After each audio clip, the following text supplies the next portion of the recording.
Shirkatuni fakkeenyaaf kutaa bulchiinsa Arsii keessatti aanaa shirkaatu jira moo yookaan magaalaa naannoon ishii magaalaan guddoo roobetti dhiyaatti moo olii tana gara Asallaati moo gara Shaashamannetti dhiyaatte shirkaan tun? jedhamu jira beektaa bosona qabdi guddaa gaara kaakkaa kana dhageetteerta. Gaara kaakkaa yaa. Bosona guddaa qabdi. Kuma Oromiyaatittuu beekama bosonni isii beektaa. Lafa san tarsiimoof ergaman garasi. Tole. Waraanaaf jecha jechuudha. Bakka sanatti erga dubbiin tun kaatee qaraa erga dubbiin tun kaatee wanna jedhanii itti roorrisu turan. Isatti jechuudha. Okay.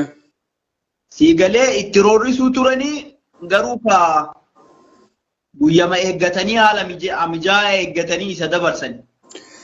Tole amma fakkeenyaaf akka odeeffannoon tokko jirutti namoonni inni waliin ajjeefame jira ijoollonni waliin ajjeefaman jiru wanta jedhamu wayii haasanii turan nam tokko akka odeeffannoo nama wal makaadha. Mi'aati waan kanarra waan odeeffatte qabdaa? Guyyaa inni du'e san namni tokko wareegamne namni tokkoon ajjeefamne shugguu wanna dhukaasni takkan dhukaane. Waraanni tokko hin jiru naannawa sani. Siigalee waraanni mootummaa guyyaa sanitti gonkumaa kan wal waraananii miti waraanni. Ijoollummaa waraana adda bilisummaa Oromoo keessatti hirmaattee lolaa turte isaanii wajjin qabsoorra turan warri Ustaz Kamaal Booliin ajjeefaman jiranii wanta jedhamu wayii kaasan beektaa? Waan takka waan kana gonkumaa wanni irraa dhaga'e hin jiru. Namni bakka san jiru namni anatti hime kun namni ana qunnamee natti hime kun. Harka duubatti hidhanii haala mijaa'aa eeggatanii nama ja'an ta'anii sanuu nama takka lamaa miti nama ja'an ta'anii harka isaa duubatti hidhanii ajjeesanii jedhan beekta.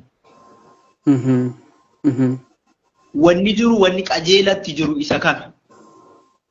Tole amma fakkeenyaaf maatiin dhaga'anii ati eegaa ganamallee maatii keessaa nama dubbise qabaa jette maatiin dhaga'anii harmee isatti namni waa hime jira ergasii odeeffannoo biraa qabdaa? Gara maatii irraa ammatti wanni an argadhe guyyaa kana waan argadhe isaan dubbisen qabu tokkoffaa taaziyaallee taa'uu isaaniitti ni ulfaataa amma namni dubbiitti ta'ee baay'ee cinqaman haadha malee maatiin guwwan dhaganiirani beekta haati isaa xiqqoo naannoo neetworkiin hin jirre jirtii isa nama sheekaa wayitti ergansiin jedheera naf fakkaate sitti meera. Natti himteettu. Yaa sheeka saniin itti himi jedhaniin beekta haallummaan itti himanillee haalli taaziyaatti ta'anillee rakkisaadha. Amma abbeeraan isaa tokko taaziyaa ta'a Ameerikaa kana jira beektee taaziyaa taa'eera kalee galgalaa taaziyaa taa'eera. Siigalee inni kana waan ta'eef haalli jiru kana namni bakka sanaa deemee informeeshinii kana baase akka kanatti akka inni du'e nama jahaan isa qabanii hidhanii harka duubatti hidhanii rasaasa itti dhukaasanii akka ajjeefamedha namni dubbii tana baase jechuudha. Erga du'eeyyuu ammaami torbaan sadi gaafa guyyaa 11 baatii dabarte. Baatii dabarte guyyaa 11 jechuudha. Guyyaa 11 amma guyyaa 19 moo 18 jechuudha. Kanaaf namni sun achi deemuufillee haalli hedduu rakkisaadha baay'ee rakkisaadha haala hamaa keessaan bakka sanii baheeti informeeshinii kana uummataan ga'e siigalee.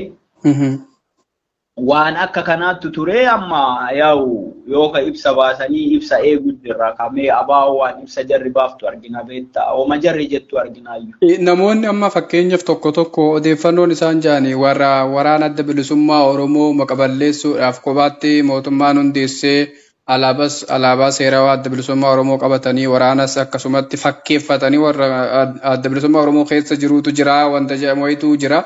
Mee waan kanaati informeeshina hagam tokko quba qabda? Amma laali jiraachuu isaa anamma beektaa wanna jedhe jiru beekee. Kakanaa wanna ati irraa beektu tokko yoo xiqqaate namni kun amata takkaa wayiif waraana sana keessa jira. Hagar'aa namoota akkasii waliin deemee waraana jetteellee wanni yaaddu gonkumaan jiru beeki kun yoo nu sobuu ta'e malee yoo sobuu ta'e malee waraanni mootummaan bobbaasuu danda'a garuu yoo mootummaan bobbaase jenne namni kun yoo xiqqaatee waggaa takkaa wayiif waraana kana keessa turu jira. Hagar'aa addan baasu jechuudha. Sirriidha yaa. Danda'amu hagar'aa yoo bobbaase hagar'aa akkamiin lubbuun jiraatee hadha ajjiifamu. Shirumaatu jira jechuudha. Shirumaatu keessa jira.